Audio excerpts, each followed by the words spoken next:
In a world where insanity reigns supreme and safety pin manufacturers are running out of metal for the diapers of the leftists, it's comforting to know an ancient, fat, long-haired, bearded reprobate has your mind in mind. Ladies and gentlemen, boys and girls, children of all ages, broadcasting behind enemy lines in occupied California, and despite every attempt by the SHR Media Network to revoke his shameless contract, we return to the bloviating Zeppelin's Berserk Bobcat Saloon. I have come here to chew bubble gum and kick ass, and I'm all out of bubble.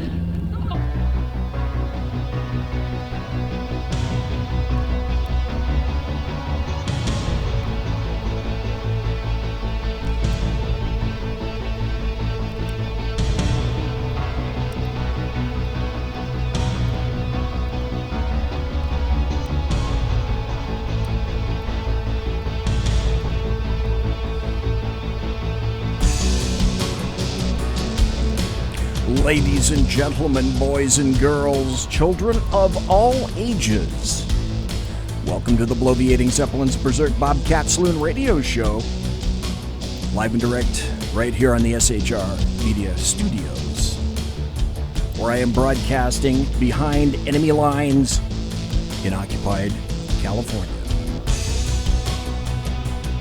You got a belly up to the bar, we've kept your seat, and it's great to see you back. Tonight, it is Tuesday. It is May 21st, the year of our Lord 2019. And your bartendress tonight is going to be Tashay. She pours with the best of them.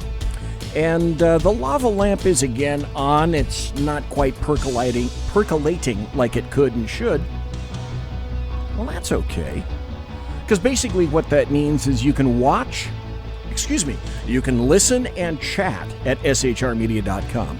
You can watch the show on the Big Sarge Media Facebook page and the SHR Media Facebook page and the SHR Media YouTube channel. Pick one if you want video. If you have other things to do, hey, listen to us at shrmedia.com because that's where the chat room is right now. Mike's in chat already. Great to see you there. Demi has not been around. Demi has shunned us because it would appear that, well, Sackhead Sean dared to bring a dog in at one time. Gotta tell you, we don't water our drinks just like we don't water our conversation. Politics, religion, crime, culture, economics, race, sex, science, law. We talk about it all right here at the Saloon. Right here at the Saloon, nothing is sacred, the speech is free, but the booze is not. All we ask is that you flush the toilet, jiggle the handle, and don't forget to tip your waitress. Now tonight, I have a unique individual in the Saloon. Now he's not unique to the Saloon itself, but he is unique to an entire separate waft of individuals who have begun listening to the show over the Big Sarge Media Network. And I'm on a lot more pages now in social media, etc., and I invited a whole host of people over here tonight. So if you have not already heard him, you're going to be listening to Ron Edwards in the first hour. Now, Ron is a wonderful guy. You're going to find that out very soon. But he's also the producer of the Ron Edwards Notebook. And for those people who are not familiar with the Ron Edwards Notebook, well, we'll ask him when we get him on the air in just a bit. But the Ron Edwards Notebook, he has a weekly notebook, and we'll get into the history of how that came to be. But if you want to know a little bit about Ron and what it is that he does, well, he does this. President Trump is correct in his decision to stand up to China. But are tariffs the only way to show that he means business? Hello, I'm Ron Edwards. On today's page from the Edwards Notebook, for decades, China has been allowed to take full advantage of the United States via trade deals that favored that nation.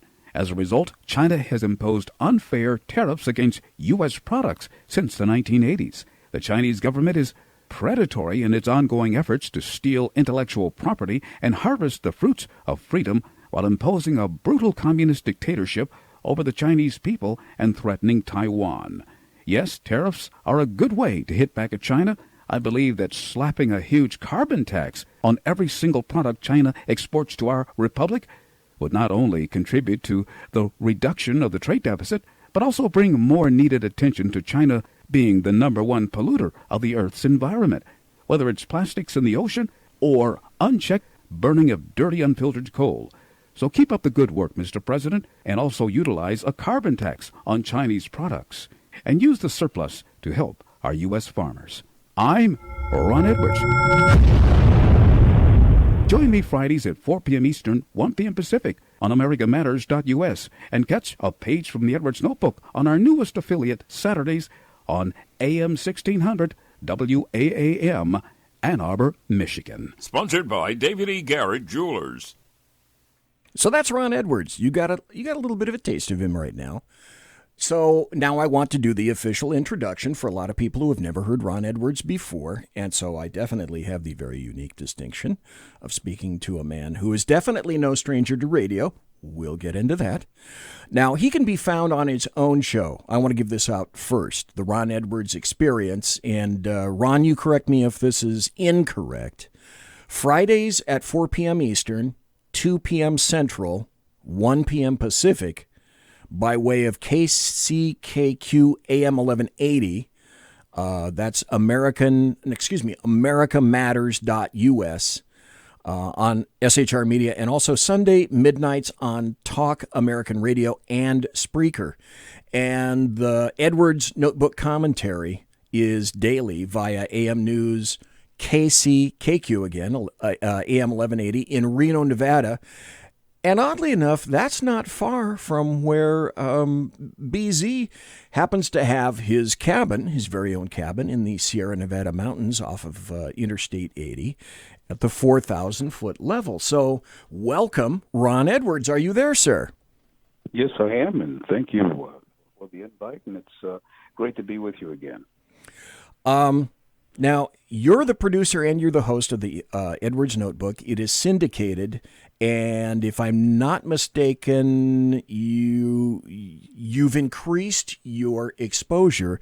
Now, about how many stations are you on? Because I got the number wrong last time, and I don't want to get the number wrong this time. If you round it off, it's about 200. When you include everything, maybe 210. If you include everything, it's carried on a hugely popular overnight broadcast called Cotton's America Third Watch, based out of Tampa, and they're nationwide on almost 200 stations. And then you have independents that are carrying the Edwards Notebook throughout the country as well. I want to go into your background, but Sure. I want to make sure that people know that you've been in radio for, I think you said, like 23, 24 years as a news anchor in a whole bunch of Midwest markets. And that would include, these are big cities, folks. Cleveland, Detroit. So your background is in history. And I should also add that you are a religious man. And I should also add that you are a conservative, which kind of makes you the world's worst person for what I call the LDAM, the leftist Democrats and the American media maggots. You're the person they love to hate. And that's good. The more they hate me, the more I'm honored. I'm not a religious man, though. I do believe in God. I do believe in Christ, and have a relationship with the Lord, but I'm not religious. Religious is kind of like a habit. Okay. But I am a believer. But of course, I love being the worst nightmare to the left. They go to Nutsville. I'm the worst nightmare, by the way. You think they hate Trump? Oh, Try being a black American, male, and conservative, love America, believe in the family, the traditional family, by the way. Okay. Believe in all the good things that the Founding Fathers laid forth in this country. Everything the Democrats, you oppose everything that Democrats stand for. And they would love to retroactively abort people like myself. Ron, what I'd like to do tonight, if I could, is we got a full hour. Ron has agreed to be here for the full hour, and I appreciate that. Thank you, sir. What I'd like to do for the people that haven't heard about you and heard of you before is give you some background, have you give us some background about yourself, where you were raised, your background in radio, and then after that's taken care of, what I'd like to do is I've got a ton of stories, the gamut of stories ripped from today's screaming headlines. And I want to go over these stories with you in the hour and then get your opinion and thoughts on all these articles, all these stories that I have here. Sure. But let me start out with this. What you said is standard. What you said is one of the reasons that I want you on the show, because you have a valuable insight that so many people tend to denigrate. And it's like the LDAM doesn't want to realize that you exist, but when you do, their job is to tear you down, rip you up, and not give you a voice, etc. I don't think that I've asked you this before, but my guess would be all over social media, maybe by way of email, phone calls, maybe even to your face. I bet you've been called everything except a rolling donut because of your proclivity towards conservatism. You lean to the right, and you also touched on a very important point, is you believe in the family, the nuclear American family, and the once nuclear American black family, and I've got a story for that as well. So darn you for doing that. So, like I say, my guess is you've been called all sorts of things, and you paid a price then, and my guess would be you're still paying a price on a whole number of levels, or am I just talking out of my hat? Well, there's the usual name calling. You know, I look in my mailbox of Facebook or whatever, and, you know, the nasty, the coon, the N-word, the nigger, you know, the whole thing. And I just laugh at them because, to be honest with you, they don't matter anymore at all to me, because I look at what people like Frederick Douglass, what they went through. Yes. And he did not allow his circumstances to dictate the outcome of his life.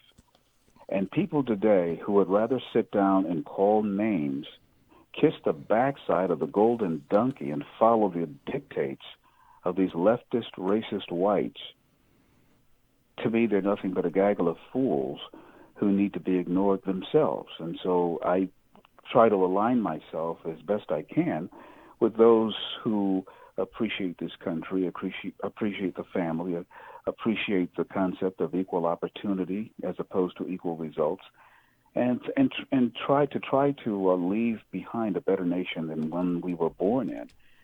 And I was born in the greatest nation in the history of the world, but there's work to be done. We've got to make things even better. And so the people that it used to hurt me at one time, I have to admit that to you, but after a while, you know, as I've been told by my wife, get over it, keep moving, and let it roll off your back like water. You know, just look at them as the fools that they are. They're brainwashed, they're indoctrinated, they allow themselves to be sucked into this vortex of idiocy, and that's where they're comfortable. And I'm not comfortable in that environment, and so therefore I have no reason to care what those who desire destruction of our country, destruction of the family, destruction of everything that is good, why should I care what they think? They are the enemy, and I treat them as such.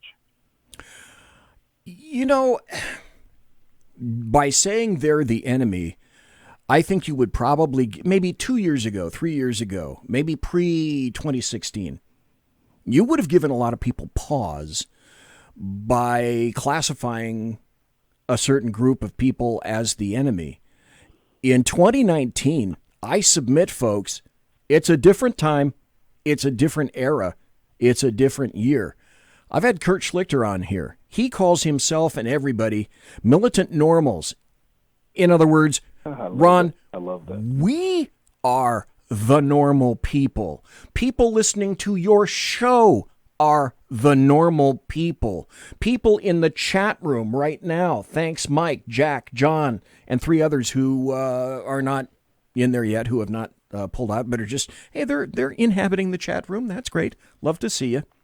You are the normal people. And it's gotten to the point where I think extrapolating that, we have to be militant conservatives because especially you and I, me more than you, I'm not a young man. You're younger than me. But in terms of that, my point being, you and I, sir, we have seen a lot of stuff in our lives. And when you say and delineate that people that are not conservatives are the enemy, I didn't willingly go there. My guess would be you haven't willingly gone there. They have dragged us both kicking and screaming to that conclusion. Or, again, am I way off base? Ron Edwards. I have no choice but to dub them as such, because the things that they say and the things that they support and the things that they do are things that an enemy would exercise. For example, why would someone who loves this country or who appreciates this country, why would they be in support of just complete open borders and label anyone, not just the president, but anyone who prefers to seal our borders and protect our sovereignty in order to protect our way of life so that we can best take care of ourselves and then be in a stronger position to help others by not just handouts, but by example? Why in the world would you want that? Why would you want an open border unless you want this country destroyed? And anyone who wants the country destroyed is an enemy. And some of them are very stupid. And I'll give you an example. Black Americans who harangue for open borders. Now, the people that they support coming into this country, most of them are of certain cultures that viciously hate black people. Whether it's the Islamists in Africa, Northern Africa, I think the figure is about 27 million black Africans that are enslaved by the Muslims today. Today, yes. Yes. So, black Americans want those people, these Islamists, to come in here because they think that's stigma to the man because of slavery that happened in this country a long time ago.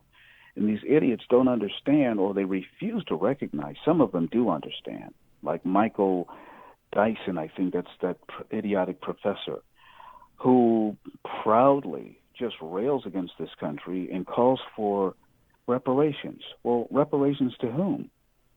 I'm not eligible. I'm the slave masters of the day, and I wasn't around. It doesn't connect. The only reparations I want, and we thought about, some of us thought about this. I was okay. How about this? There are current forms of reparations that need to be paid. How about the billions of potential development and creativity, billions of dollars worth of creativity and economic development that could have been formed in the black community had not the Democrat Party and leftists destroyed those very cities and communities where blacks primarily live, because they went after the black community first to destroy it as a petri dish experiment and see how they could destroy the rest of the country. And what they've done to the black American community intellectually back in the 1960s and 70s, they are now doing to the white general population. That is why 49%, or I think they said 43% today, prefer socialism. That's just one subject. And so, I'll stick by that all the way to the wall. They are enemies, and they want to kill our babies. These people, after 70 million American babies, those are the ones that are accounted. Now, your state, California, they don't even tell how many. So I think that America has killed maybe 100 million babies if you include California, New York, and a few other states that don't even add their totals to the count. And so a nation that kills its most innocent in such a pace, that's kind of crazy. And those that support it and fight tooth and nail, I mean, the names they call Candace Owens for standing up for life, these racist white liberals, I see them in these debates, and how they come at her and try to even physically harm her in some cases, all because she, in those particular instances, was standing up for life. And these white people, these white leftist liberal racists, are barking about her being out of her place, and she doesn't know what she's talking about. Abortion is the way it should be. And I'm sorry, they're an enemy of God, life, and America, and everything that is good. And I pray for their salvation. I pray that they turn their lives around, because I would prefer that everyone, have success in their lives, and that would be their goals. But we have to call a thing, Aristotle's law of identity. A is a thing is what it is. And these people, these things are enemies. And, I don't like saying it, but I believe in calling it as I see it. And it's just the way it is. A couple of interesting observations in chat. You've always been popular in chat. The one that I find very interesting originally is from Dave. He says, wow, don't you think that this guy, Ron Edwards, he kind of sounds like a young Reagan? I find that very interesting. And then also somebody said, yeah, according to blackgenocide.org, 78% of Planned Parenthood clinics are in predominantly, air quotes, minority areas. Yeah. That's all purposeful. That is purposeful. Yeah. I made this connection on another show, on another host Monday night. And I said, in my opinion, Islam is a death cult. If it's practiced according to the way that it's written in the Quran and supported in the Hadith, in my opinion, it's a death cult. Well, I'm sorry now. As far as I'm concerned, Democrats are a death cult. But they've never come and stepped out and been such wanton and unashamed, unapologetic supporters of death, to the point where now the Democrats are a death cult themselves. Further, that, when you get to a certain age, Rahm Emanuel's brother, I think Ezekiel, who was trying to put the ACA together and had something to do with that, says that, hey, when he's 70, he's done. And by the way, because that's the way he feels, when you get to be 70, you should be killed too. And then, of course, when you're older, a lot of the leftists, et cetera, are pushing for euthanasia. You ought to be killed. You need to step aside. I can't think of any other phrase for what they are now, because it's coming out of their mouths. They're a death cult. Ron Edwards? Well, you're absolutely correct. And they've been this way for a long time. And I've known it for decades.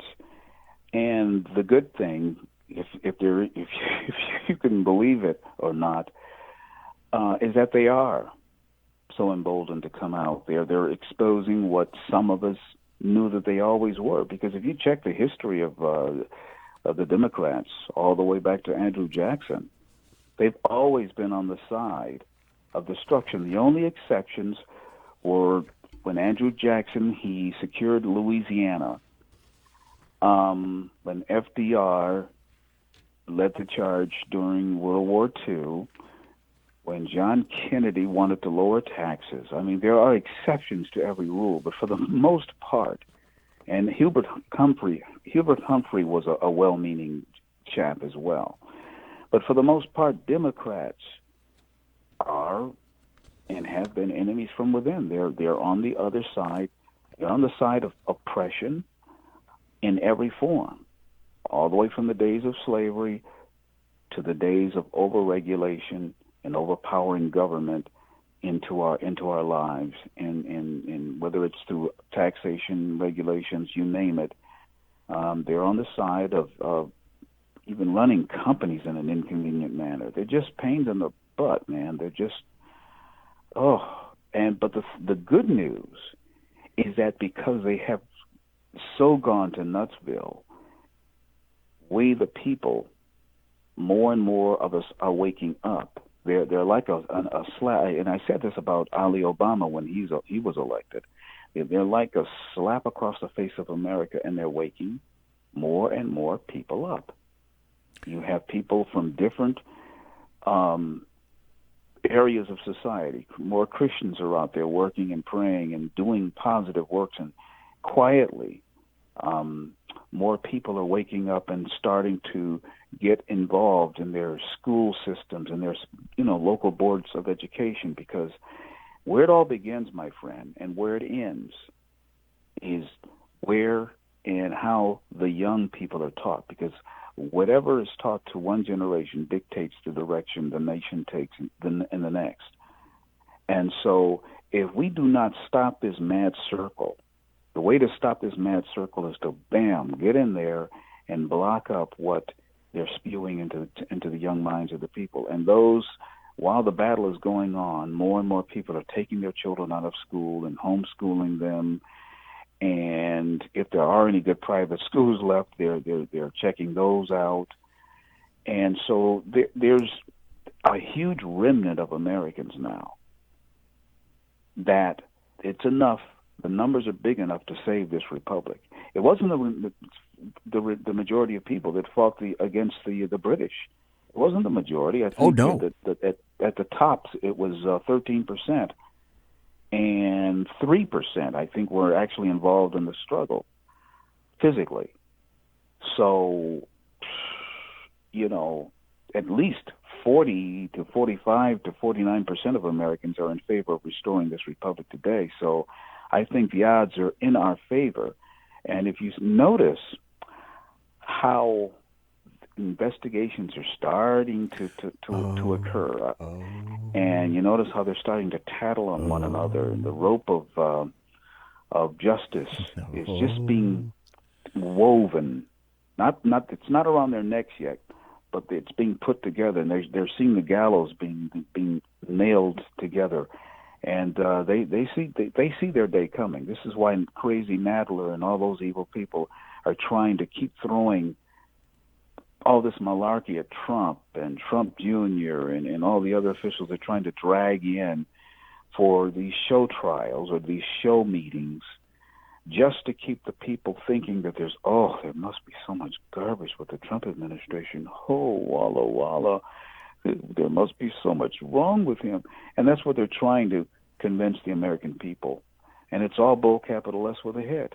While at the same time, you've got Barr, and I love him. The AG, I like this guy. He's just digging away. And I like the quote he said. He said, "I'm not trying to save President Trump. I'm trying to save the presidency." Okay, that deserves a... Because that is absolutely correct. We are militant normals. We are militant conservatives. We're going to take a break. When we come back, you're listening to Ron Edwards of the Ron Edwards Notebook and the Ron Edwards Experience. When we come back, I'm going to ask Ron about his show again so he can let you know where you can find it and hear it, etc. When we come back, I want to start getting into the meat of a whole bunch of stories and then get Ron's opinion on them. He talked about abortion. He talked about Candace Owens. Oh, do we have some stories for you? Don't go anywhere. This is... I am the Bloviating Zeppelin. This is the Berserk Bobcat Saloon radio show, where I am broadcasting behind enemy lines in occupied California. By the way, that's spelled with a K. Conservative media done right. You're listening to the SHR Media Network. Hey, this is Michael Wright. And I'm Shannon Wright. Join us for The Right Way with Shannon and Mike, Monday through Thursday from 7 to 9 a.m., right here on SHR Media. Why are they joining us? For fun things like sports, politics, Oh, maybe some news and entertainment? And all kinds of other things. Money and recipes and events, all kinds of stuff. Yeah, so join us Monday through Thursday, 7 to 9 a.m. here on shrmedia.com.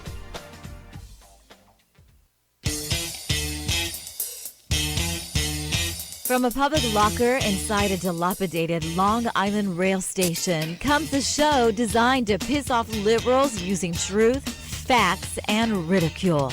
The Lid Radio Show, featuring the conservative voice from the People's Republic of New York, the Lid himself, Jeff Dunitz. Tune in every Wednesday at 2 p.m. Eastern, 11 a.m. Pacific on the SHR Media Network. Go to shrmedia.com. At Lid Radio, we fight for the truth, justice, and a good kosher T-bone. If you don't listen, Hillary Clinton might sneak into your bedroom in her housecoat late at night and blame you for her election loss. It's the Lid Radio Show with Jeff Dunitz.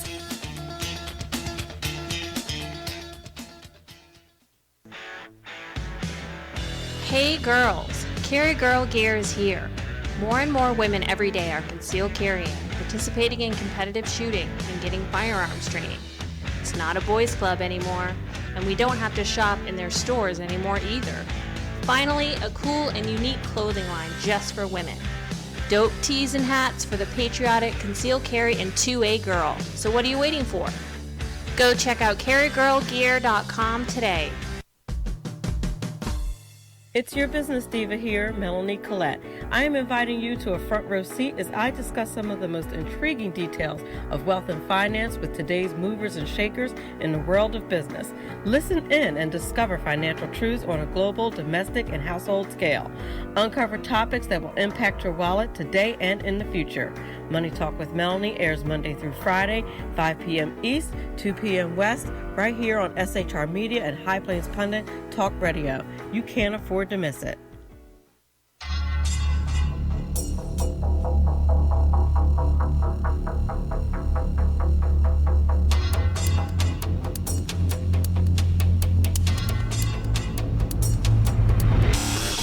The new show on the SHR Media Network, Sackheads Against Tyranny. On shrmedia.com. Go there quick like a bunny, 11 p.m. Eastern, 8 p.m. Pacific every Wednesday. Live and direct on the SHR Media Network. shrmedia.com. Be there.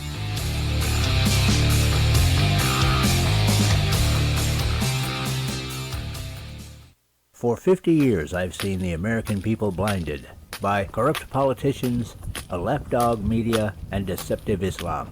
The one thing the elites fear is one man with a cane. I'm Dave Milner. Join me through Spreaker, iTunes, and SoundCloud, through SHR Media and the Western Free Radio Network, for half a century of experienced perspective on political and social issues, weekly on The Unpleasant Blind Guy. And catch me on Jeff Mitchell's EDL Radio on blogtalkradio.com. There's no surrender, ever. Because truth is not always pleasant. Broadcasting behind enemy lines in occupied California, a mere 2 miles from the state capital, the bloviating Zeppelin's Berserk Bobcat Saloon radio show can be heard every Tuesday and Thursday night at 8 p.m. Pacific and 11 p.m. Eastern, only on the SHR Media Network. Go to shrmedia.com to listen. You can also watch on the SHR Media Facebook page and the SHR Media YouTube channel. No goldfish were abused in the making of this ad. Conservative media done right. You're listening to the SHR Media Network. Ladies and gentlemen, boys and girls, children of all ages, thanks for listening to the the best late night conservatarian talk show that nobody's ever heard of. But I'm trying to do something about that. So you can follow me on Twitter at BZEP, at BZEP. You can follow me on Facebook and follow me at Biff Zeppi, BIFFZEPPE, and also follow me on the Bloviating Zeppelin. And while you're at it, if you're not doing anything and you're done balancing your checkbook or cleaning your parakeet cage or putting, lining your parakeet cage with copies of the Washington Post or the New York Times, highly recommended, by the way, in terms of absorbency for bird poo. You can also go to the SHR Media YouTube channel, like the channel, follow the channel, subscribe to the channel, because I just have to tell you that I am broadcasting behind enemy lines in occupied California. Tonight, we have the great guest, Ron Edwards, a radio legend. And unfortunately, next time I have him on, I'd like to do like maybe an hour of just radio stuff. Because the first time I had Ron on, we talked about all sorts of stuff in radio, and it was like Old Homes Week. It was a ton of fun. But tonight it's politics, and so I want to get back into politics. You're listening to Ron Edwards, and again, thank you, Ron, for being on tonight. I appreciate it, sir. The honor's mine. Thank you so much. We know that Bernie Sanders has said, yes, I'm going to raise taxes on everybody. And the one thing that I appreciate about Bernie is that he's a socialist, and he doesn't mind telling you. And he's told you this for quite some time. Okay, there's a certain honesty about Bernie Sanders. He's a wackadoodle, but at least he'll tell you what he is and what he wants to do, as opposed to a lot of other people who don't have the guts to do something like that. Although that's kind of changing. You pointed out earlier, and here's the article to back up your fact, because this is what you said, and it's true. This is a new Gallup poll, and it says, folks, think of this. This is astounding. This is the state of the art in America today. When you have an article that says 4 in 10 Americans embrace some form of socialism. 43% of Americans say socialism would be a good thing for the country. 51% believe socialism would be a bad thing for the country. Americans are split on viewing the economy as a free market or government controlled. 43% of Americans want socialism. And because we have an historical perspective, Ron Edwards, was there a day, definitely prior to 2016, was there ever a day that you thought that you'd see an article indicating that Americans, actual people who are in this country paying taxes, etc., could be so incredibly ill-educated, and I'll be plain, stupid? How ignorant and stupid do you have to be to not turn on your damn television, look at the news, and see what's happening to you about 2,000 miles south of you in South of America, to this little teeny big country that starts with a V, and you can't understand what's happening in that country. And, well, yeah, what's happening in Venezuela, that's what I want here, because it's cool.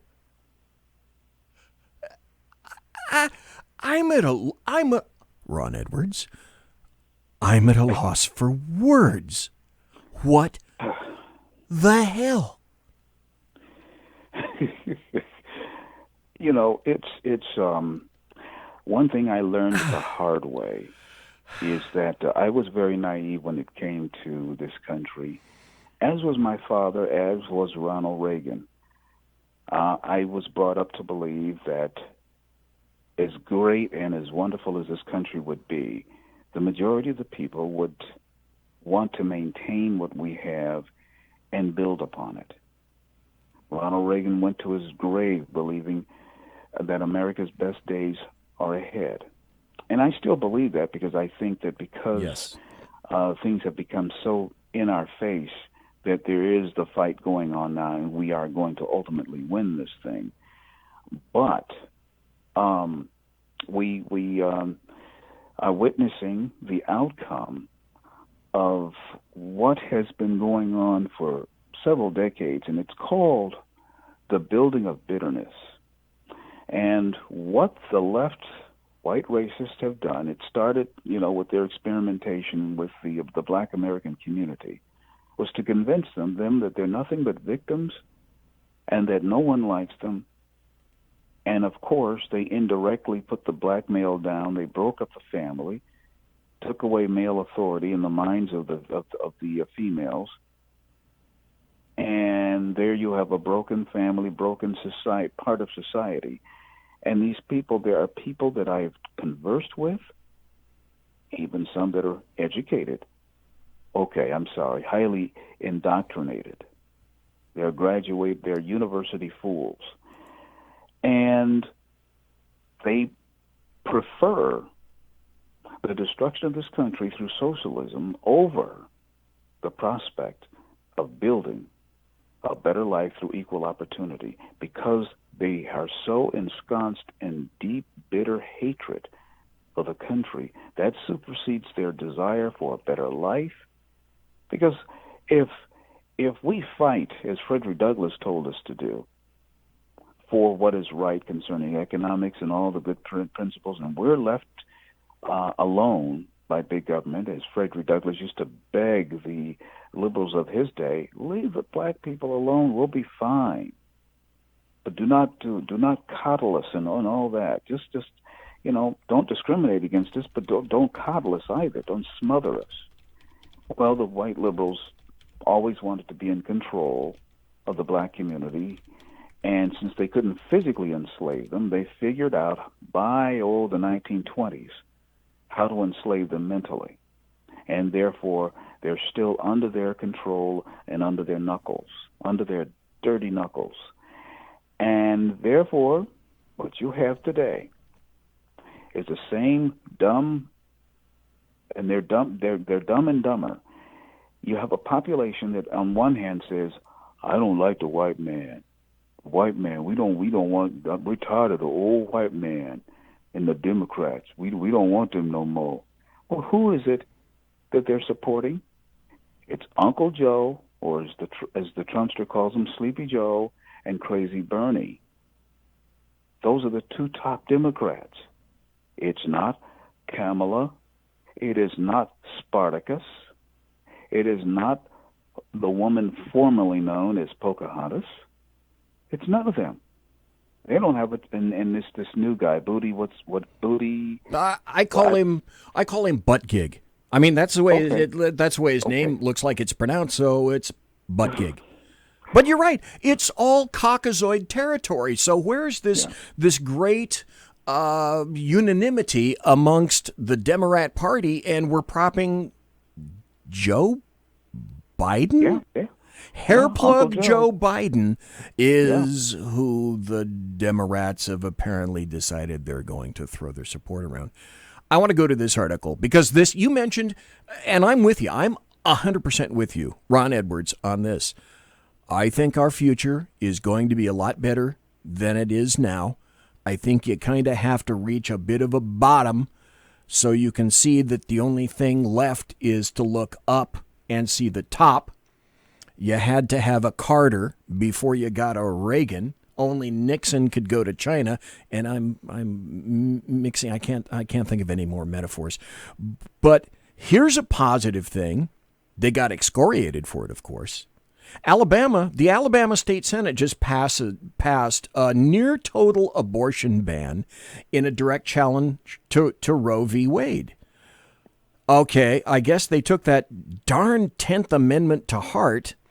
So a couple of Tuesdays ago, last Tuesday, they approved a bill which essentially banned abortion in that state, in Georgia, specifically aimed at challenging more than 40 years of federal abortion protection under Roe v. Wade. And the bill would make it a felony for a doctor to perform or attempt to perform an abortion during any stage of pregnancy. Here's another funny thing. You mentioned Candace Owens. Well, oddly enough, folks, if you don't listen to Candace Owens, and I don't have it up right now, but one of the best cuts I ever heard was Candace testifying before the House Judiciary Committee about a month ago. That was great. It was fabulous, was it not, Ron Edwards? It was so cool. Here's Candace Owens talking about abortion, and she's telling you facts, numbers, and the truth. I think the fact that this bill passed is telling us that conservatives are winning across the country, and more people are starting to wake up to what exactly it is the Democrats are doing, which is that they pretend that they are for progress when in fact everything that they do leads to regressive results, particularly in the minority community. And we know that that abortions impacts the black community more than anybody else. Yes. Black women represent Yes. only 7% of the population, yet account for almost 40% of all of the abortions in America. I want to get to that because constitutional law expert Alyssa Milano spoke out last night on CNN about that very issue. Let's watch. This will affect the communities of color more than anything, okay? Okay, so Melissa, whatever the hell her name is, Alano, Zano, well, she's speaking for the black community, right? Why shouldn't she? I believe her. Are you kidding me? Here's a black woman giving facts. Darn the facts. Inconvenient things. And then you've got in rebut some white chick out of left field. But I'd like to make another point on this. This is from, I think, National Review. And this is a quote from a CNN contributor. And this just came out, I don't know, about less than a week ago. And she said, you know, when a woman... I was gobsmacked last segment, last half hour. I'm gobsmacked now that this comes out of the mouth of an alleged thinking human being. When a woman is pregnant, that's not a human being inside of her. That came out of I think it was Chris Cuomo's primetime show. Let's see. There's, I think her name is Christine Quinn, and she actually said, when a woman is pregnant, that's not a human being inside of her. Well, the LDAM now are to the point where first trimester, third trimester, even when the baby's born, hey, you should be able to abort that child. You should have hot and cold running abortions. We know about the figures. We know that all most Planned Parenthood clinics happen to be in, air quotes, minority communities. Margaret Sanger herself advocated for genocide against blacks. Hillary Clinton stated that Margaret Sanger was a wonderful person. What part of this radical crap do Americans not understand, Ron Edwards? I don't get it. It's a combination of things. It's indoctrination, and also in some instances, especially with the Black American community, and I didn't understand it until I moved to Michigan, and I got to meet folks that live in the city, in Detroit, and you get into these discussions sometimes. Oh Lord! At Wayne State University or on Fox 2, the local shows there, and the things that they say and the things that they want to adhere to, all come from the mind. You might as well you could have brought back Karl Marx, Goebbels, all these people who thought less of blacks than they do everyone else, other than Jews, I guess, and these blacks are lock, stock, and barrel in line with this philosophical base that was designed to bring about their destruction. And they're more willing for that destruction than providing a wonderful, constitutionally limited republic for we the people. They don't like that. They want destruction. Why do you think? And I warned when I left Cleveland, I warned the mayor then. I said, look, Cleveland's going to be turning around. She's going to be fabulous downtown and some of the nice neighborhoods that are now attracting almost 20 million tourists a year. And I told him, I said, but you're going to have a big heap-on problem with the black community. They're ensconced in this mentality of bitterness and hatred to the point of self-destruction, which they prefer over living well in a nation that they won't have anything to bitch and moan about, because they've been so ensconced in bitterness and hatred and victimology that they cannot help themselves. We're going to have to wait until they're bred from existence, 2 or 3 generations. And so while that part of that segment of society that's ensconced in bitterness, we have to leave them behind. For even the children of Israel, the ones that were bitter and complained to high heaven, God said, well, you know what? I'm going to leave your carcasses in the desert, and your children and your children's children will be the ones that build in the promised land. And so we can't wipe out a population, but they're wiping themselves out. They're putting themselves in a position that they're not competitive economically. They're not competitive in the business place. They're not competitive anywhere in large numbers. And so everyone is just moving around them and praying and hoping to high heaven that they don't go to Nutsville and try to destroy downtown Chicago again. It's sad to say these things, but it's the truth. These people are, if they had their way, China would own us. And I'm basing this on conversations. This is just not just hearsay or whatever, and just me thinking alone. I've had conversations where I've been called a bigot because I want to stop the Chinese. I want to see the Chinese stopped in their tracks from stealing our intellectual property. I want to see the Russians backed off. I want to see Iran corralled. I want to see North Korea settled. And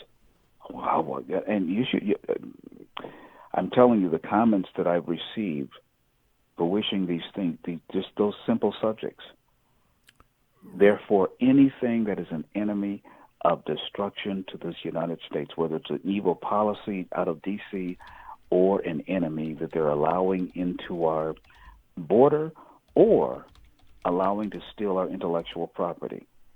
They have the mindset of Nadler, whatever his name is, without the education. Oh, right, yeah.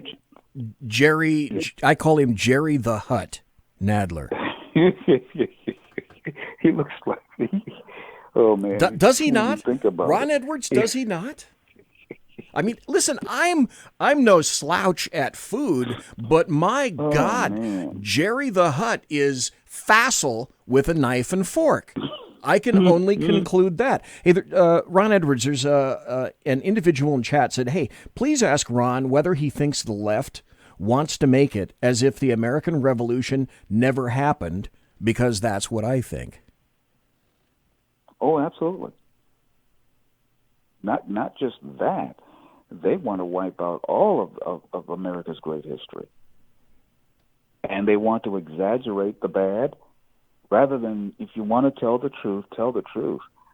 But if you really tell the truth about America, there's much more good than there is bad.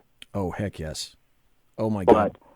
But the left has trained, like little seals, the black community to clap their hands and only bark out the negativity.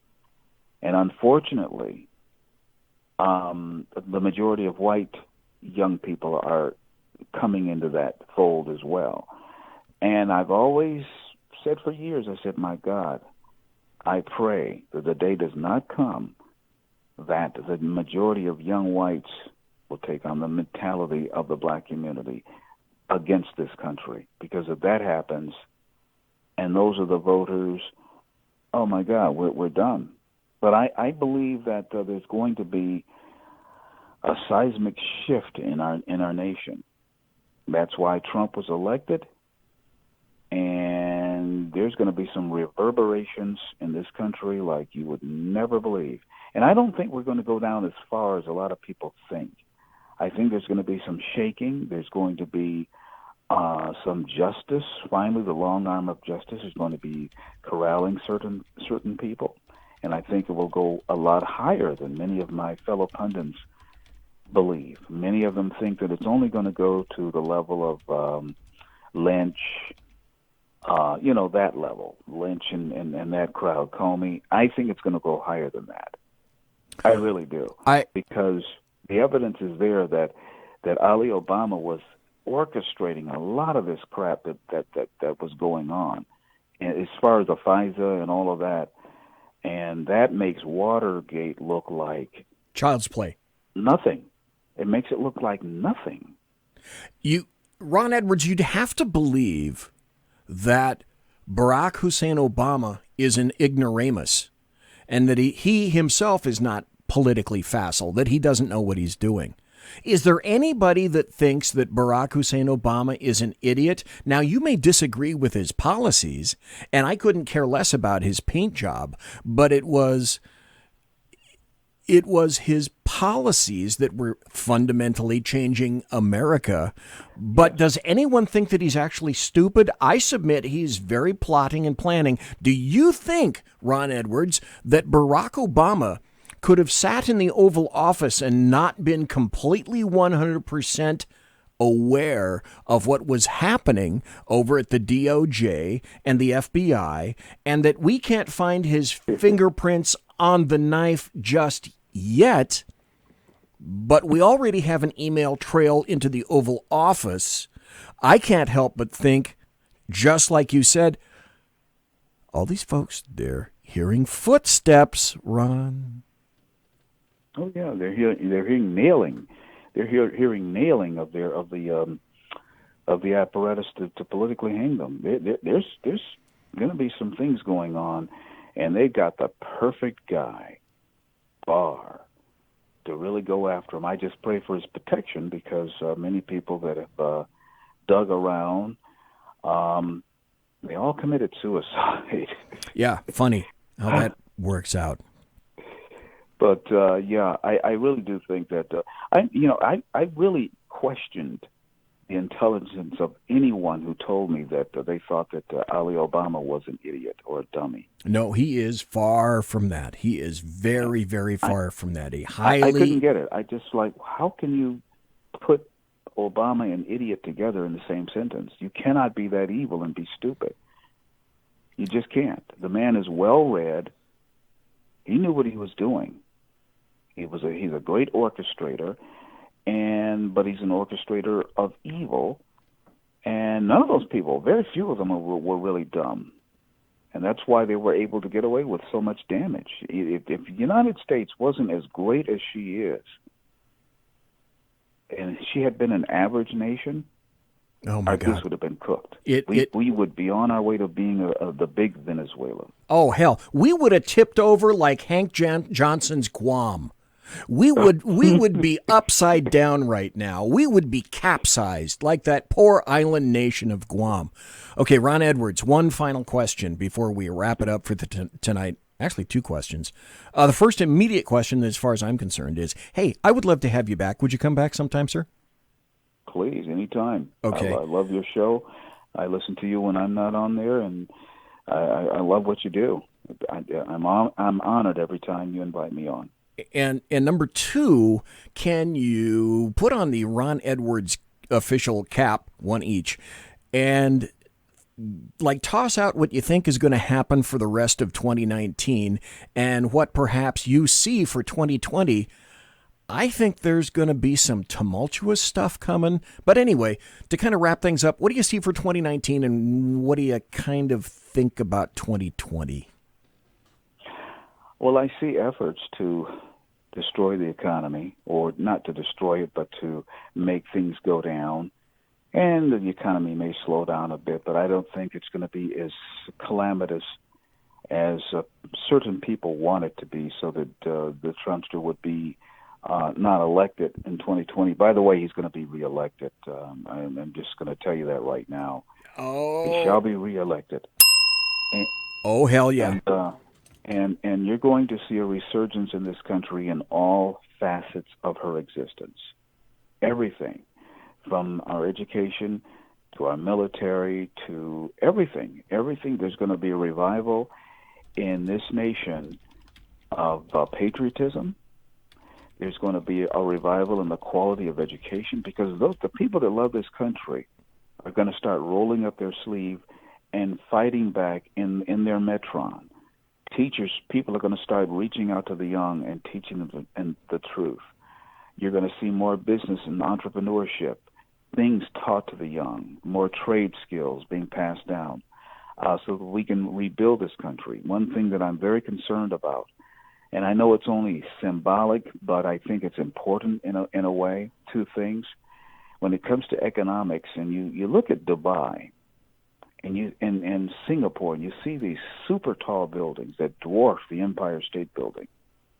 America set the world, started that, the super tall buildings.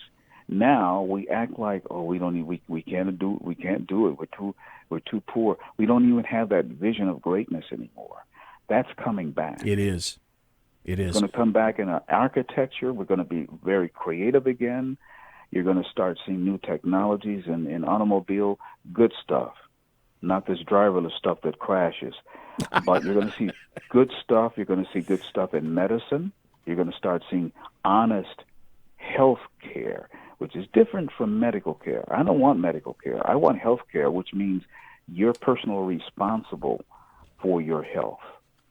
And you're going to be seeing a lot of things coming forth that we can take to really expand our lives and just be more vital into our elderly years. And you're going to just see some wonderful things. We're going to be that nation that is that shining city on a hill again. People are going to come here the right way. And we need to, I don't know what you think about this, but I think we should stop, not only seal the border from illegals, that's a given, but I think for a few years we should even stop legal immigration, because when you have 1.5 million or it's 1.2 million legal people coming in, there's still not enough. That's too many coming in every year, and there's no time for the people that are here to assimilate into this culture, because boom, right behind them coming, wow, you got another set coming back from the older country, and so that just continues. They don't break that up, and so I think we need to stop even legal immigration for 2 or 3 years just to break it up and give the ones here time to assimilate. And I think that should be done every so often. And we need, and I'm sure you're familiar with this, Operation Wetback. Oh, and we also need E-Verify. Make E-Verify mandatory for all employers, and let's cut things off at the pass. Yeah, we're always going to get asylum seekers, etc., but make E-Verify mandatory. Ron Edwards, where can we find you? Where can we listen to you? Where can we find you on social media, sir? Well, on social media, we'll start there. Twitter, at the Ron Edwards, Facebook. I've got 3 pages, Ron Edwards, Friends of the Edwards Notebook, and a Ron Edwards public figure page on Facebook. They're always throwing me in jail for some reason. I don't get it. But also, you can find me on LinkedIn, the Ron Edwards on LinkedIn. And you can visit my talk show that's on every Friday on americamatters.us. That's at 4 p.m. Eastern, 1 p.m. Pacific.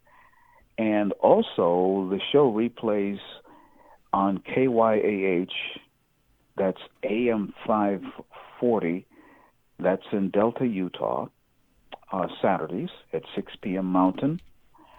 And it is replayed on the stations of the Talk America Radio Network, 12 a.m. Sundays.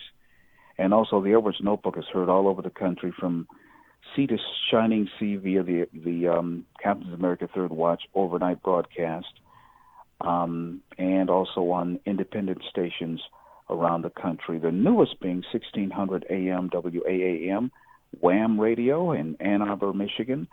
And we've got some more coming online. Also, you can read my weekly columns on News with Views and Capitol Hill Outsider.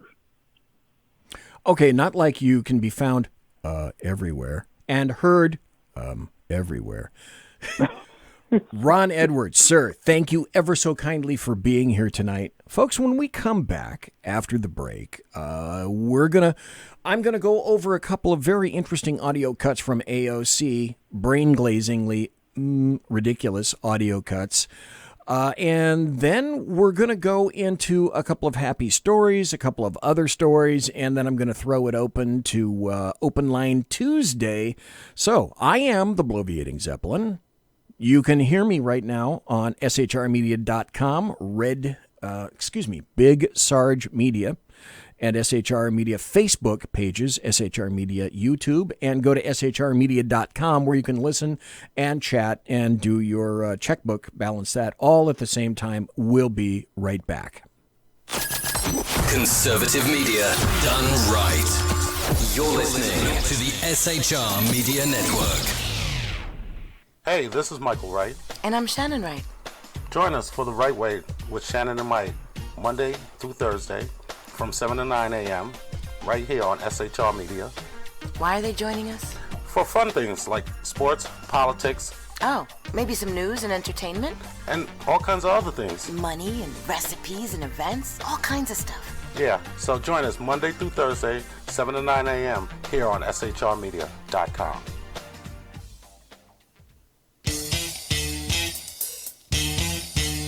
From a public locker inside a dilapidated Long Island rail station comes a show designed to piss off liberals using truth, facts, and ridicule.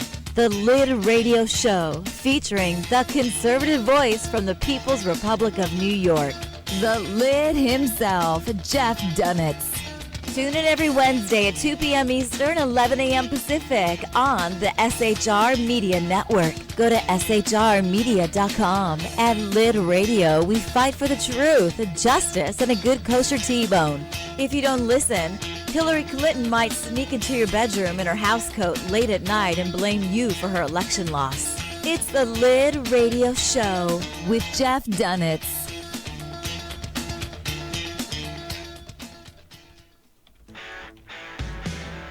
Hey girls, Carry Girl Gear is here.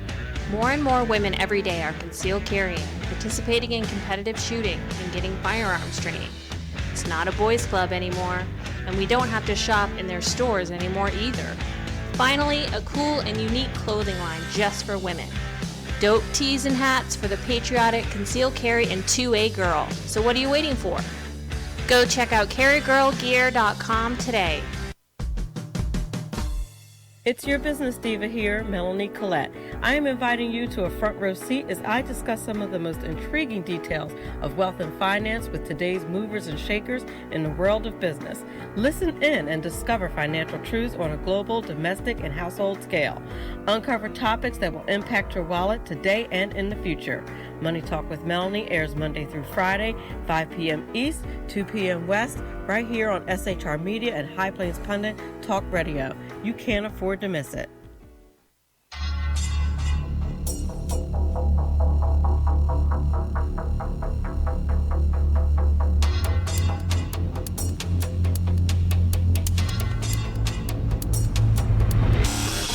The new show on the SHR Media Network, Sackheads Against Tyranny.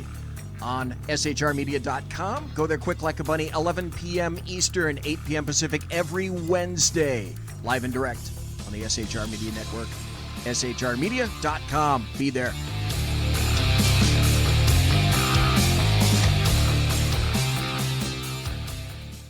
For 50 years, I've seen the American people blinded by corrupt politicians, a lapdog media, and deceptive Islam. The one thing the elites fear is one man with a cane. I'm Dave Milner. Join me through Spreaker, iTunes, and SoundCloud, through SHR Media and the Western Free Radio Network, for half a century of experienced perspective on political and social issues, weekly on The Unpleasant Blind Guy. And catch me on Jeff Mitchell's EDL Radio on blogtalkradio.com. There's no surrender, ever. Because truth is not always pleasant. Broadcasting behind enemy lines in occupied California, a mere 2 miles from the state capitol, the bloviating Zeppelin's Berserk Bobcat Saloon radio show can be heard every Tuesday and Thursday night at 8 p.m. Pacific and 11 p.m. Eastern, only on the SHR Media Network. Go to shrmedia.com to listen. You can also watch on the SHR Media Facebook page and the SHR Media YouTube channel. No goldfish were abused in the making of this ad. Conservative media done right. You're listening to the SHR Media Network. Ladies and gentlemen, boys and girls, children of all ages, it's the second hour of the Bloviating Zeppelins Berserk Bobcat Saloon radio show.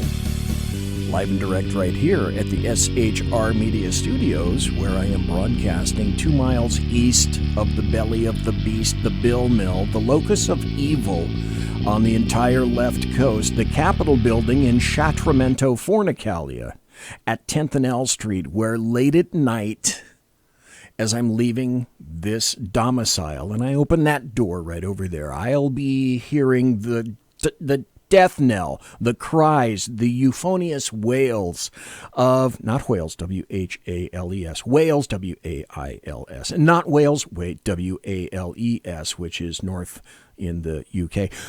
The death of common sense on the entire left coast. It's dying from the Capitol building in Sacramento. And I'll be, unfortunately, sniffing the vaporous, noxious, the evil, wafting vapors of sulfur and brimstone issuing from that damn building, too. Although my understanding is that we're going to get a real gully washer. There's a lieutenant friend of mine that lives up in El Dorado Hills, and as I was talking to him a little bit earlier today, the rain was coming down so hard in his domicile that I could actually hear it over the telephone. So with luck, that rain is heading west, and it's coming down here. Just before I got into the studio tonight, I looked outside because it was still light. It's the left coast, of course. And boy, the clouds look nasty and bruised and gray and all that kind of cool stuff that I really like. I love rain and I love snow, which is why I live up. My cabin is up in the mountains in the Sierra Nevadas.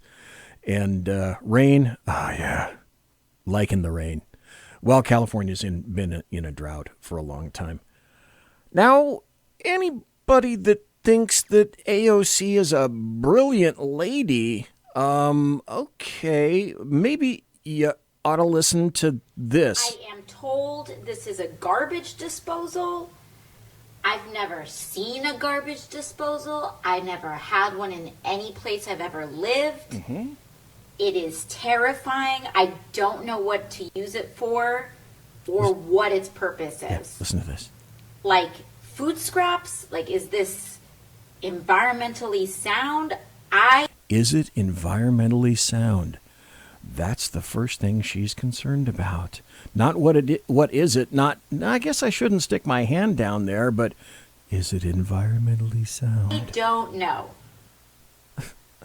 So, like, if this is environmentally sound, it could be, like, a really great place to put my policy proposals. I don't. It's just, okay, that was a takeoff on her. That wasn't really her being that stupid. But don't go away just yet. If you think that I don't have another audio cut where she's a little bit stupid, maybe you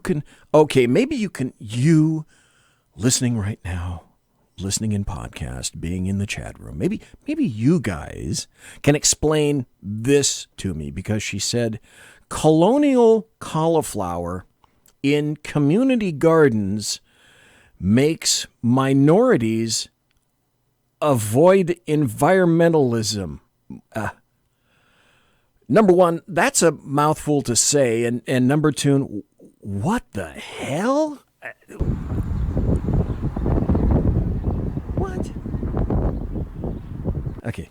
Hey everyone. So one thing that I've been thinking a lot about is how I translate some of the food access and gardening and things that I've been able to do in DC back here at home. And I just found something awesome. Also, this is why I love walking around in the district, because you just notice things that you can't find online. So here I'm walking in the Okay, ask the district. This is the first time she's been in the district since 1923. Castle Hill-ish area, and I've walked past the Glover Street Community Garden. Check this out. These community gardens are all over the city, and I see them a lot in Manhattan, but there's fewer. Sometimes they're harder to find in the Bronx, but check it out. There are community garden spaces, and you can do the same thing that I do in DC here at home.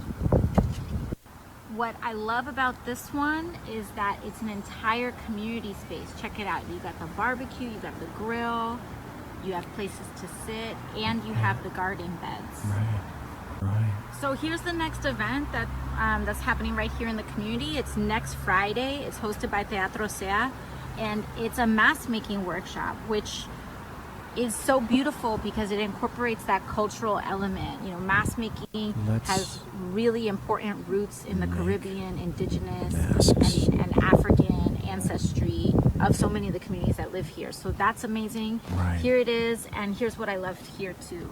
Nature is a fundamental right of every New Yorker. So check out NYRP. I'm sure there's some in your neighborhood too. Right, because except for Central Park, there's not much nature in New York. Oh, unless you step in the human crap or the dog crap. Is that what she's talking about? Check this out. What are those, begonias? I don't know. What I love too is growing plants that are culturally familiar to the community is so important. Right. If you look all the way back there, that looks like composting. It looks like they've got composting going on, which is so awesome too, because composting is really hard to do. Okay, I'm sorry. I got to stop this. This is from the chat room. Dave Milner in chat says, I have serious money that says she has bodyguards just off camera. and he also says, yeah, when I think gardening, grill is the first thing that comes to mind. Dave also says, I wonder if she thinks someone is trying to grow cattle. And John weighs in and says, who the hell did she blow in order to get access to a microphone? Well, as Dave points out, hey, she won the audition. In a neighborhood like this, we just don't have the pickups and the ease of it that a lot of other communities have. So that's really how you do it right. That is such a core component of the Green New Deal, is having all of these projects make sense in a cultural context. And it's an area that we get the most pushback on, because people say, like, why do you need to do that? That's too hard. But Wait, gardening is hard? when you really think about it, when someone says that it's too hard to do a green space that grows yucca instead of I don't know, cauliflower or something. Okay, stop. Here comes the cauliflower rant. I'm not kidding. What you're doing is that you're taking a colonial approach to environmentalism, and that is why a lot of communities of color get resistant to certain environmentalist movements, because they come with a colonial lens on them, and it's Gardens are colonial. Now remember, she mentioned cauliflower, and what do we know about cauliflower? Come on, let's get serious. Cauliflower is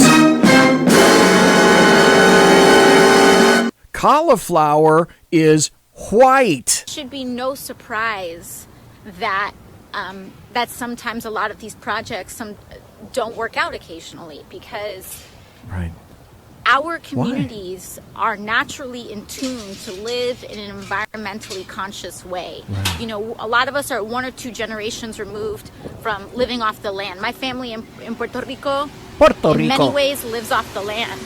But if I went to a predominantly white community and said, okay, you guys are going to be growing plantains and yucca and all these things that you don't know how to cook, and that your palate isn't accustomed to, it's going to be like cute for a little bit, but it's not easy. You need to make it as easy as possible to kind of just flow into these communities and to make... Okay, let's stop right there. Am I interpreting this correct, where she's hinting, and doing a very poor job of hinting, now community gardens are racist? Did I interpret that correct? Because I think that's what I got out of it. That community gardens are correct. Let me stop here for just a second, because I want to throw the phone lines out, but I'm going to ask Dave Milner to call in, because he made me aware of a very important incident that occurred a couple of days ago.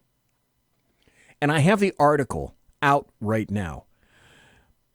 And something occurred where it was portrayed in one... Yeah, Dave Milner in chat says that woman wouldn't survive a week doing farm work. Yeah, no kidding. Well, no leftist would either. Think about it. Teen about it. There's something that occurred in Oldham in England, in the UK, and it was portrayed one way by the media when in fact it was some other way entirely. It was essentially, as portrayed in the media, the UK media, as a riot, and that the people responsible for the rioting were balaclava-clad individuals on the right, causing crap. And again, Dave, this is a hint. Call in, 209-284-3210. And the phone lines are open. I'm going to be doing the rest of the show with a bunch of articles and whatnot. If you want to call in, the phone lines are open. But this is the article that Dave pointed me to. Islamic attack. What really happened yesterday in Oldham in the UK. And the article goes like this. 3 weeks in, and now this is about Tommy Robinson of the EDL. Now the EDL is dead. They've been pulled off all social media, Facebook, Twitter, Instagram, blah, blah, blah. That's all. 3 weeks in, and Tommy Robinson's campaign took a sinister twist when he arrived in Limeside. There were concerns that there would be trouble when he landed in Oldham, but Tommy Robinson had specifically chosen to stay away from Muslim areas. Stay away from Muslim areas. Well, we don't have no-go zones, do we? Nah, there are no no-go zones. Okay. Dave, is this you, by the way? Yes, this is me, by the way. Okay. While we're by the way, let me go through the rest of this. Go ahead. Tommy Robinson had specifically chosen to stay away from Muslim areas and to give his speeches in predominantly white working class areas to specifically avoid potential flashpoints. In all the towns and cities he visited on his campaign trail so far, stop. Okay, this is where you come in. Mm-hmm. Dave, what is Tommy Robinson, formerly of EDL, campaigning for? Tommy Robinson is campaigning to be a minister of the European Parliament. By the way, they have their elections on Thursday, so it's coming down to the wire now. He is a part of the United Kingdom Independence Party, not the Brexit Party. He's part of UKIP. And the fact that Nigel Farage despises Tommy Robinson tells you a bit of what you need to know about Nigel Farage. But Mr. Robinson is running a family-friendly campaign to be a member of the European Parliament. He's basically wanting to go in there to represent the people of the United Kingdom who want to leave the European Union.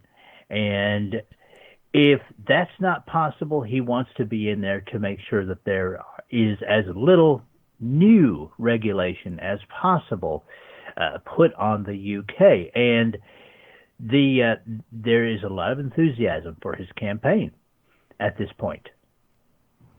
Okay, so when they're talking about Oldham, The article said that the mainstream media, as we repeatedly see, have a problem telling the truth, especially if the truth harms their preferred narrative. The lack of reporting outside the alternative media on what really happened in Oldham is all the proof you need. The story says the police escorted the masked up Muslim Defense League thugs to where Tommy had set up his makeshift stage and a massive screen to give his speeches. Oh, wait. Dave Milner, wasn't it true that the UK press was saying that these masked up people were right-leaning EDL thugs there to give a whoop-ass to anybody that was opposing Tommy Robinson, right? Because that's what the media said, so they must be correct. Isn't that what happened? The impression they're giving is that Tommy Robinson and his campaign came to town, and that was what caused all the trouble. Fights immediately broke out. Fights, riots. There was this scuffle between a non-Muslim man and some of these poor young Muslim counter demonstrators.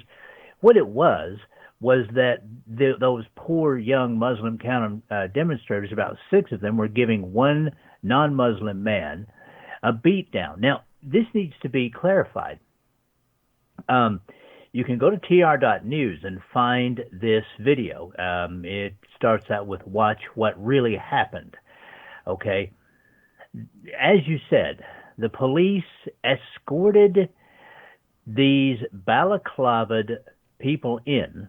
These were young Muslim men, and they were not from the town of Oldham. They were from the town of Halifax, which is a long way away from Oldham. There were about 300 to 400 of them. And again, it can't be emphasized too much that the police escorted them in. And they immediately began throwing rocks at Tommy Robinson's demonstrators, not his demonstrators, his supporters, because this was just a political rally. And there were children there, women and children. And this also needs to be said. When this began, and these ends of bricks and rocks about baseball size to softball size started being thrown, Tommy Robinson asked that the parents take the children that were there and put them in his own private vehicle that he had to go to these campaign events, and they were driven off to safety. All right. Now, at the same time that this was being done, these assaults were being done at these peaceful people at this political rally, the police did nothing. No mass arrests, nothing of that nature. There were assaults going on and all of that. The only time the police moved in on them at all was when the Muslims began assaulting the police. There are several videos online that show Tommy Robinson's supporters just trying to protect themselves, being backed off by the police away from the Muslims, and yet the Muslims were being allowed to throw rocks and bricks and things like that at these demonstrators. This, I have to say, BZ, was an act, in my opinion, of state-sponsored terrorism, because the police saw this. The police that escorted these individuals in saw that this was going on. They saw that this was happening, and they did nothing. There were no mass arrests or anything like that. And the press, now you spoke about the press.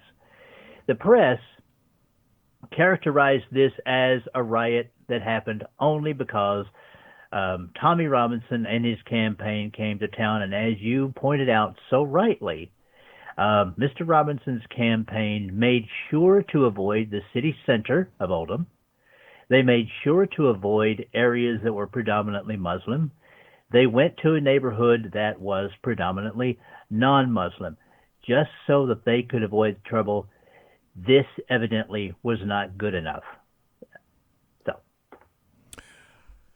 Thank you for that, Dave. I greatly appreciate it. We're going to go to a break. When we come back, as I indicated, and thanks again, Dave. You're welcome. When we come back, you're going to hear a cut from, I think it's a UK MP, Member of Parliament, who in, I don't know, what is it, like a minute and a half, 2 minutes, makes more sense speaking than I think I've heard from lots of people in the UK in the past at least 2 years or so. When we come back, the lines are open if you guys want to call. Hey, like I say, folks, come to the chat room. If you are on any of the conservative media pages that I've assaulted recently with my show promos and whatnot, or if you happen to be on Big Sarge Media right now, come on over to shrmedia.com, jump in our chat room, engage in chat, and if you guys have any questions, I'll even do this, which is really kind of weird. Okay, I admit, I'm a Game of Thrones devotee. If you want to chat about this too, what did you think of the conclusion of that? Oh boy, that opens up a can of worms right there. Last half hour. Conservative media done right. You're listening to the SHR Media Network. Hey, this is Michael Wright. And I'm Shannon Wright. Join us for The Right Way with Shannon and Mike, Monday through Thursday from 7 to 9 a.m. right here on SHR Media. Why are they joining us? For fun things like sports, politics. Oh, maybe some news and entertainment? And all kinds of other things. Money and recipes and events, all kinds of stuff. Yeah, so join us Monday through Thursday, 7 to 9 a.m. here on shrmedia.com.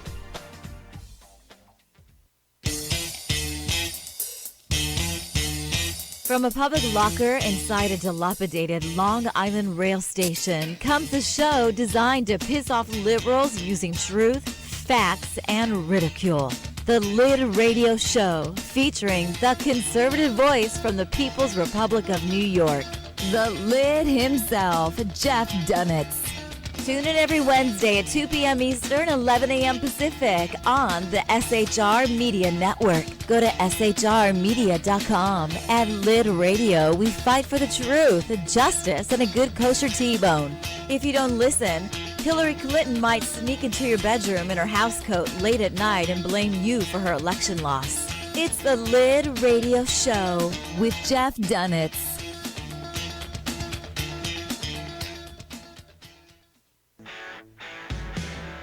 Hey girls, Carry Girl Gear is here.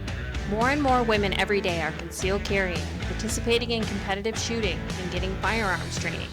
It's not a boys' club anymore, and we don't have to shop in their stores anymore either.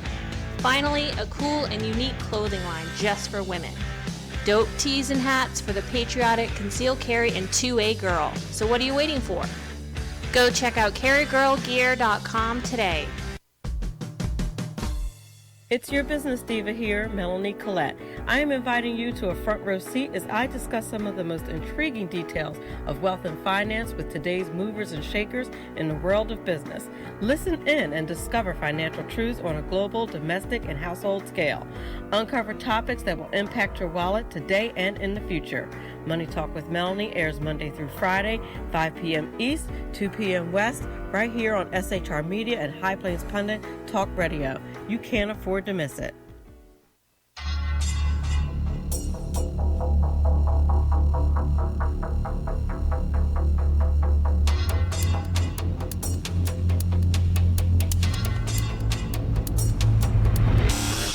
The new show on the SHR Media Network, Sackheads Against Tyranny.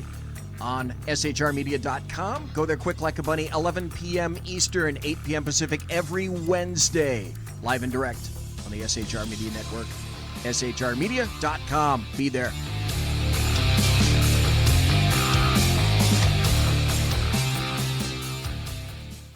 For 50 years, I've seen the American people blinded by corrupt politicians, a lapdog media, and deceptive Islam. The one thing the elites fear is one man with a cane. I'm Dave Milner. Join me through Spreaker, iTunes, and SoundCloud, through SHR Media and the Western Free Radio Network, for half a century of experienced perspective on political and social issues, weekly on The Unpleasant Blind Guy. And catch me on Jeff Mitchell's EDL Radio on blogtalkradio.com. There's no surrender, ever. because truth is not always pleasant. Broadcasting behind enemy lines in occupied California, a mere 2 miles from the state capitol, the bloviating Zeppelin's Berserk Bobcat Saloon radio show can be heard every Tuesday and Thursday night at 8 p.m. Pacific and 11 p.m. Eastern, only on the SHR Media Network. Go to shrmedia.com to listen. You can also watch on the SHR Media Facebook page and the SHR Media YouTube channel. No goldfish were abused in the making of this ad. Conservative media done right. You're listening to the SHR Media Network. Ladies and gentlemen, boys and girls, children of all ages. It's the final 25 minutes of the SHR presentation. The Zeppelin's Berserk Bobcat Saloon radio show, where I am broadcasting live and direct from the sumptuous and palatial SHR Media Studios, broadcasting behind enemy lines in occupied California. The big question, I think, would probably be, for how long can I take this? It's no shock when I tell everybody that, well, my wife hasn't retired yet. I retired in 2016. So I don't know if you've been in a situation where, like, one half is retired and the other one still has a job, and you still have to listen about all the crazy crap that happens to the other person back on the job. And, me, I try to Mars everything because that's just what I do. My job for 41 years was to Mars the crap out of everybody because that's what I got paid to do. Oh, I can't wait to get out of here. My eyeballs are looking at Idaho. A lot of people have told me, BZ, go to Texas. Texas is friendly and a lot of good people there. I don't doubt that for a second. Taxes, good tax advantages. I don't doubt that for a second. There are 3 issues that I think, one primary issue, well, hell, all 3, that are of big concern with me. And now these are issues because they're an issue now, and I don't want them to be issues in the future. And essentially, they have to do with, I guess, physical plant, so to speak, and environment. Oh, my God, I said the E word. Well, the first thing that California doesn't have is water. And I don't want to be in the position of having to worry about wildfires up in my area anymore. Screw it. I'm tired of California mismanaging forests and my poor little cabin being in jeopardy every damn summer because of California and the federal government's mismanagement of the forests, where if you were up there, I could show you over the years where on the forest floor, there's a foot, 2 feet, sometimes 3 feet of forest loam, needles, pine cones, etc., because there are no fires allowed. You cannot thin the trees. You cannot remove deadfall, and you cannot cut down dead trees. Well, that falls into the category of what the hell. So water is of great concern to me. Don't know if Texas has all that much. Heat. I've been in Sacramento for a bunch of years. It's hot as hell in the summertime. Yes, up to 110 degrees. I'm done with heat. Texas has got a lot of damn heat. I used to live in Ohio. Ohio, not 110 degrees, but it's humid as hell. No, I'm not going to any place that has humidity. So I guess bottom line is I'm kind of looking at Idaho. And it's not southern Idaho. I'm looking at it kind of fairly far north.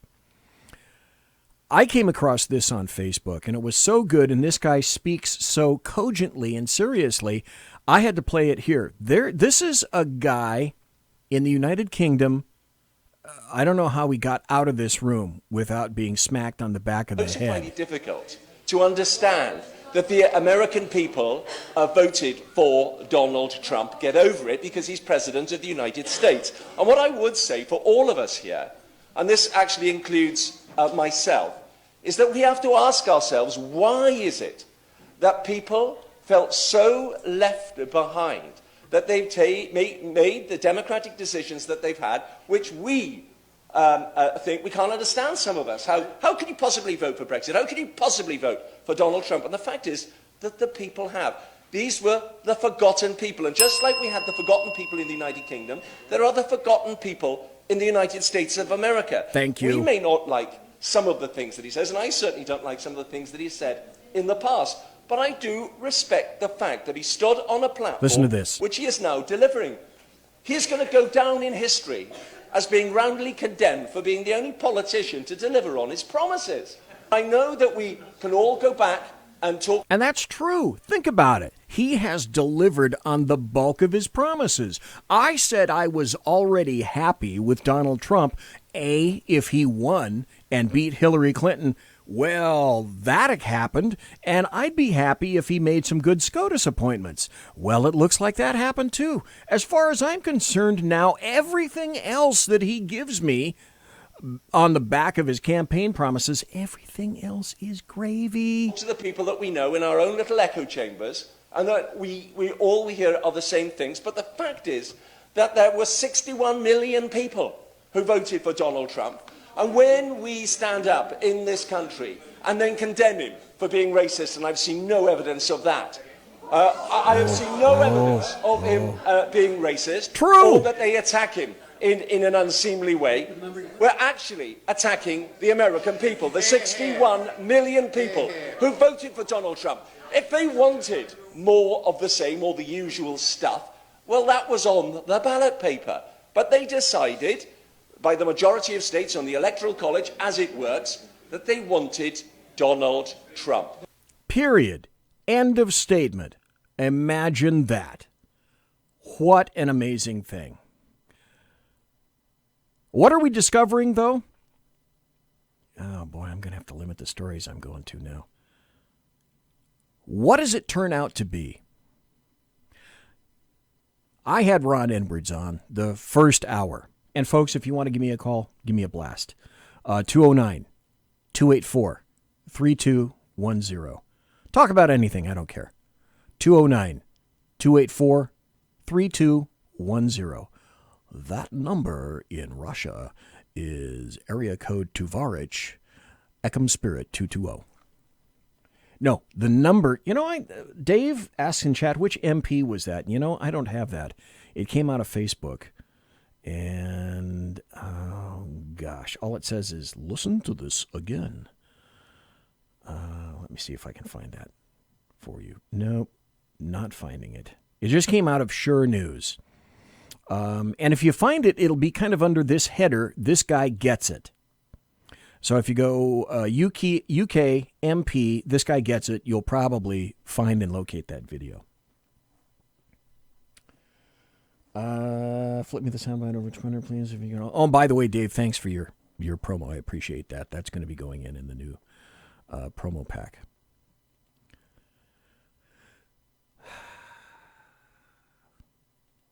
There's so many places to go. Where do I want to start? Oh. This one. Okay. You know what?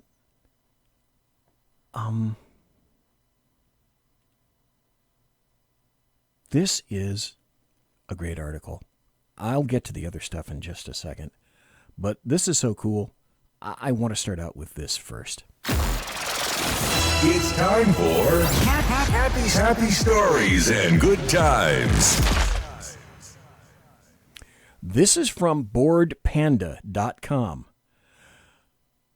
And the top of it reads, of this article is, this barber gives free haircuts to children who read to him. It's almost time to go back to school. For many young students, especially those who find reading difficult, it can be very stressful. That's why, as part of the Back to School Bash in Comiskey Park in Dubuque, Iowa, local barber Courtney Holmes decided to do something special. The father of two decided to give free haircuts to kids who would read to him. What a great idea that is! The kids would come in, and I'd say, go to the table, get a book you might like, and if you can't read it, I'll help you understand, and maybe we can read it together, Holmes said. To be honest, I was amazed. The line started with 4 kids, and the next thing I knew, it was like 20 kids, all waiting for a haircut and eager to read. Many kids are afraid to read out loud, so barber Courtney Holmes decided to do something about it. He'd give that free haircut to any child who would read with him. He told them to get a book, and it went something like this. Well, the point of today is basically to connect people to people and people to resources. So what you see out here, if you look in the back, is just a whole bunch of kids and families just coming out and trying to connect with one another, and also to connect with a whole bunch of resources that are available for them. And this is the same guy that wants kids to read to him. That's a great idea. What a fabulous idea that is. Now we're going to go back to regular news. I just wanted to make sure that I inserted that. It's been indicated that there are going to be some very interesting things occurring either this week or next. The information indicates that Trump is, in fact, going to declassify a number of documents. But information indicates that there are a lot of leftists that are finding various, at this point, smaller. The knives are not long enough to kill them, but certain leftists are finding that they're being stabbed in the back by other certain leftists. And the knives aren't deadly enough to kill them yet, but apparently the thought is there. What we're discovering is that, this is from the NewYorkPost.com from Rich Lowry. Turns out Obama was the real Russian stooge. The circumstantial evidence, he writes, is mounting that the Kremlin succeeded in infiltrating the U.S. government at the highest levels. How else do you explain a newly elected president looking the other way after an act of Russian aggression, agreeing to a farcically one-sided nuclear deal, mercilessly mocking the idea that Russia represents our foremost geopolitical foe, accommodating the illicit nuclear ambitions of a Russian ally, welcoming a Russian foothold into the Middle East, refusing to provide arms to a sovereign country invaded by Russia, diminishing our defenses, and pursuing a Moscow-friendly policy of hostility to fossil fuels? Well, yeah. All of these items, of course, refer to things said or done by Barack Hussein Obama. To take them in order, he reset with Russia shortly after its clash with Georgia in 2008. He concluded the New START agreement with Moscow that reduced our nuclear forces, but not theirs. When candidate Mitt Romney warned about Russia in the 2012 campaign, Obama rejected him as a Cold War relic. The president then went on to forge an agreement with Russia's ally, Iran, to allow it to preserve its nuclear program. During the Red Line fiasco, Obama eagerly grasped a lifeline from Russia at the price of accepting its intervention in Syria. He never budged on giving Ukraine lethal weapons to defend itself from Russian attack. Finally, Obama cut U.S. defense spending and cracked down on fossil fuels, a policy that Russia welcomes. This is great, Tuvarich, since its economy is dependent on high oil prices. Put all of this together, and it's impossible to conclude anything other than Obama was a Russian stooge. He is Putin's poodle, and not out of any nefarious doings, but out of his own naivete and weakness. More things are coming. More things are developing. A couple of programming notes. I wrote in chat, but I'm going to continue here. Tomorrow night, my understanding is that there's going to be a Sackheads Against Tyranny show. I'm going to be here. I'm going to come to the studio and just wait and see who the hell shows up. Now, I know Clint is not going to be here. He's in D.C. Clint said he swore on a stack of Korans that he was going to call from D.C. to be on the show. And I have it on good information that Sackhead Sean said that he's going to be in the studio tomorrow.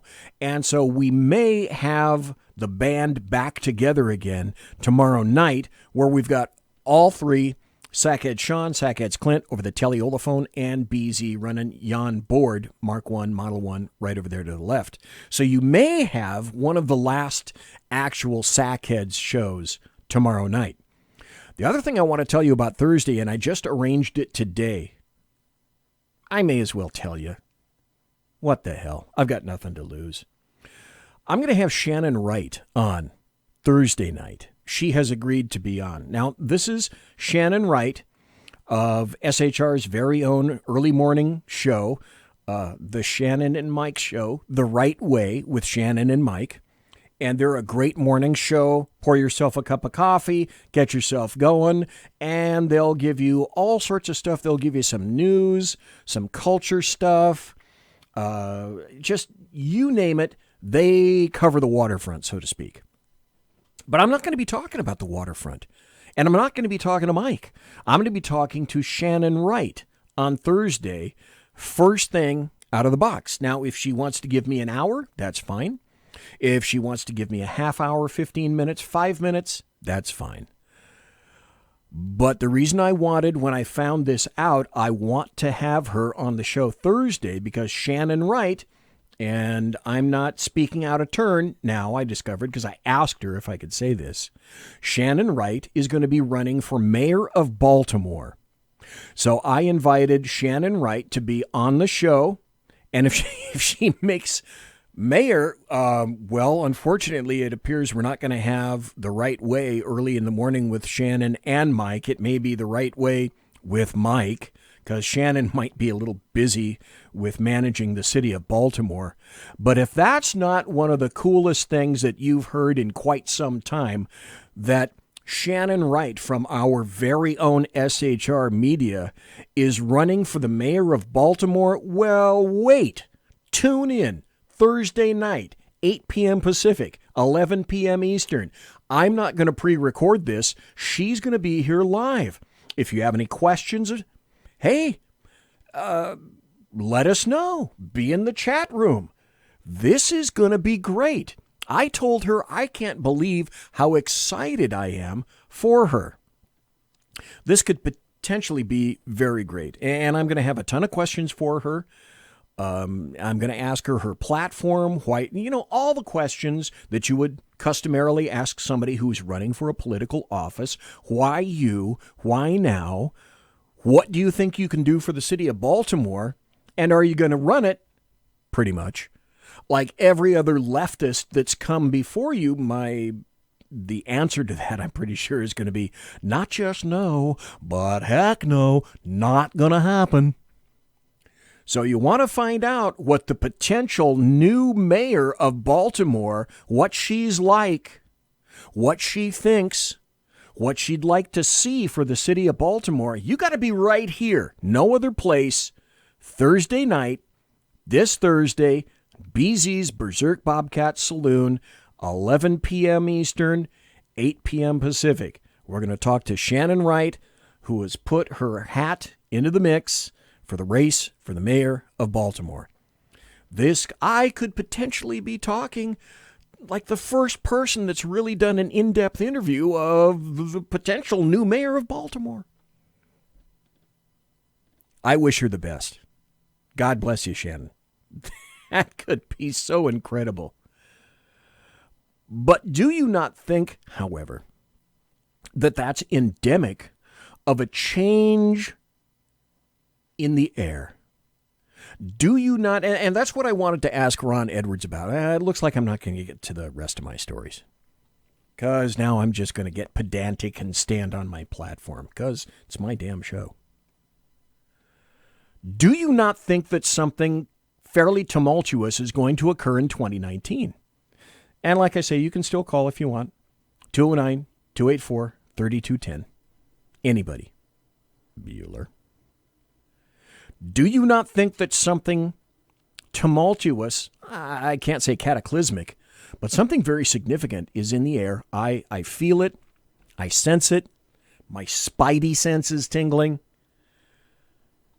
It may begin with the revelation of some documents about to be declassified by President Trump. Devin Nunes did that. There's another senator whose name escapes me that I think released some other documents about the FBI. In other words, what I'm saying now is the exact same stuff that the Democrats accused Trump of. They are, day by day, week by week, being found to be guilty of. And that's schadenfreude, folks. We already had, God, now I can't even think of her name, Loretta Lynch. Take the fifth. We see Jimmy the Leak, Jimmy the Leak, and John Brennan, and Rod Rosenstein. They're throwing knives back and forth at each other. Because like I said last week on my SHR Media Network special report, Footsteps, I said, these suckers, they hear the footsteps and they all smell like fear. The sweat is running down their backs and into their ass cracks. It's the sweat, the smarmy, nasty, cloying sweat and smell of fear. And it is absolute schadenfreude with me. It is high time that these pieces of crap paid for, in my opinion, their treasonous behavior. It was a soft coup that we're discovering was instigated by the Hillary Clinton campaign, all because all of these people could not get it in their brain housing group that November 9th actually occurred and Hillary Clinton was not president.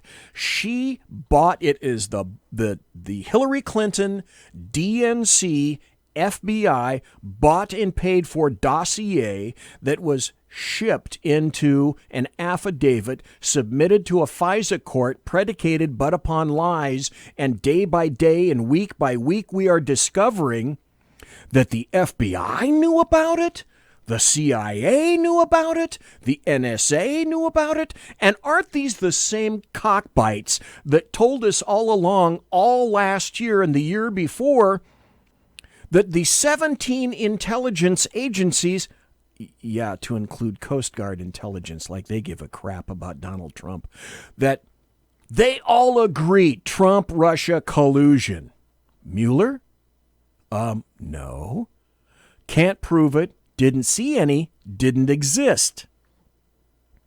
Now we're discovering, and wasn't it all these guys that said, we're absolutely apolitical, we are absolutely biased? Jimmy the Leak? There's a reason I call you Jimmy the Leak. And I've actually said, I've shipped tweets to Jimmy the Leak. And I've said, and to John Brennan, Clapper isn't on social media, or else I would have been shipping him this stuff, is, dude, I can smell your fear from here. The things that you write, the things that you're shipping out on social media indicates that you are quaking in abject fear because you have an inkling of what's coming and you can hear the footsteps. They are behind you. And again, day by day, week by week, we're discovering that it wasn't Trump colluding. It was Obama from the Oval Office. And everyone down in the Obama administration, not every cabinet member, but certainly members of U.S. counterintelligence, had grand ideas about taking down a United States citizen. It was a soft coup. It was nothing more than that against an American citizen, a presidential nominee, a president-elect, and a sitting president of the United States of America. This, just like Ron Edwards said, this makes Watergate look like cat piss. Monsieur has been locked!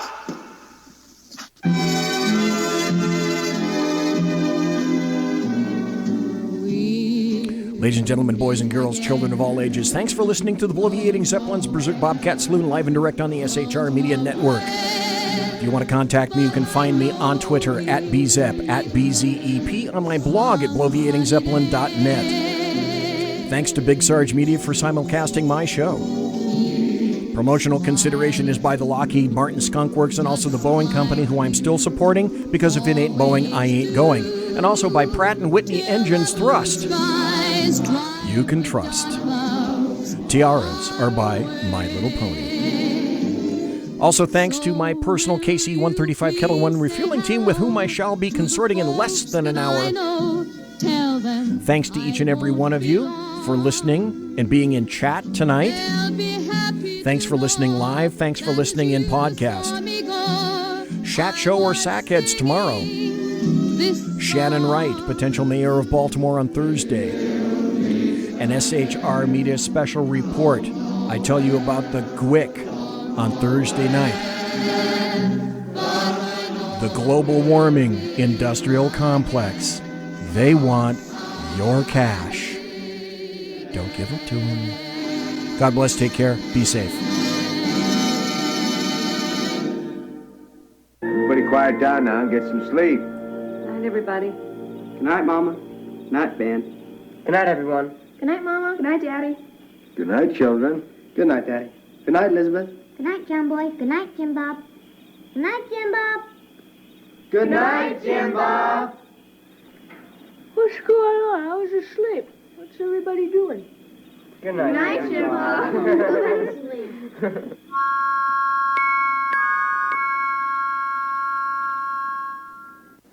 Good night, and good luck.